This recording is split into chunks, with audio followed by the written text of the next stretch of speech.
The Jinmao Tower opened in 1999, the Shanghai World Financial Center in 2008, and the most ambitious of all, the 632-meter Shanghai Tower, the second tallest building in the world, finished in 2016. The style of Shanghai Tower is kind of amazing. Welcome to Shanghai Tower. We are taking the world's fastest high-speed elevator. Its exterior is made up of over 20,000 pieces of glass, each in a different shape. So it always looks to be warping a bit differently depending on the angle you look at it from. But some say that this design is part of the reason why Shanghai Tower became a failed building. One of the world's tallest and most important skyscrapers failed.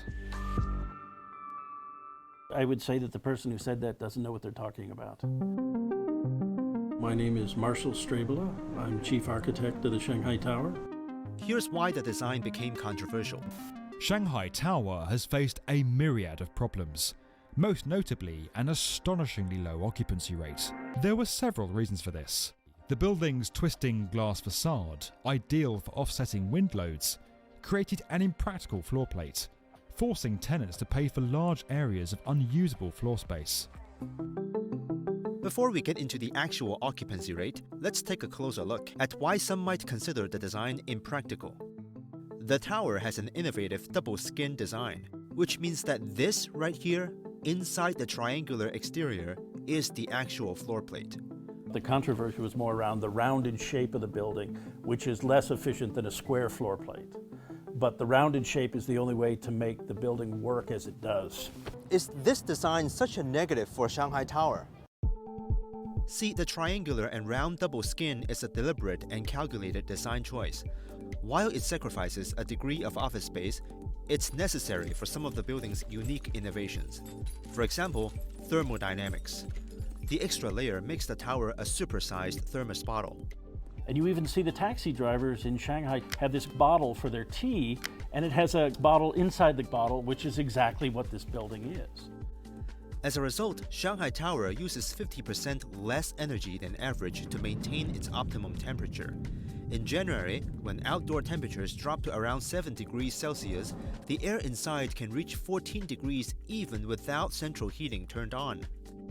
Second, the twisting shape reduces the wind load by 24%. That's important if you're going to build something this high in a typhoon-prone area. Inspiration for this comes from the world's tallest building, the Burj Khalifa. The Burj Khalifa is actually a series of step terraces that form an inward vortex.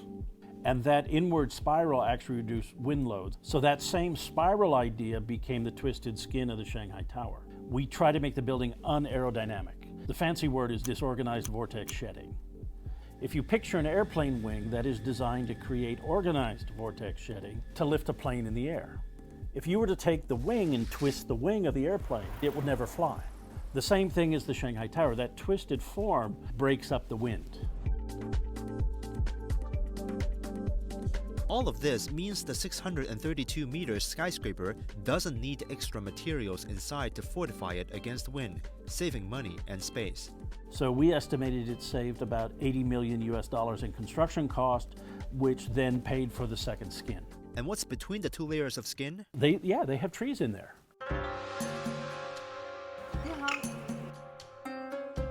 30% of the site has to be dedicated to green. So we're not just building what I call concrete jungles. So here comes the question. Does the design make the building impractically inefficient in terms of office space? We took this question to Strabela. So you see this rounded wall, and then the core has all the elevators, stairs, and things that you need for a building. The higher we go, the bigger our columns get.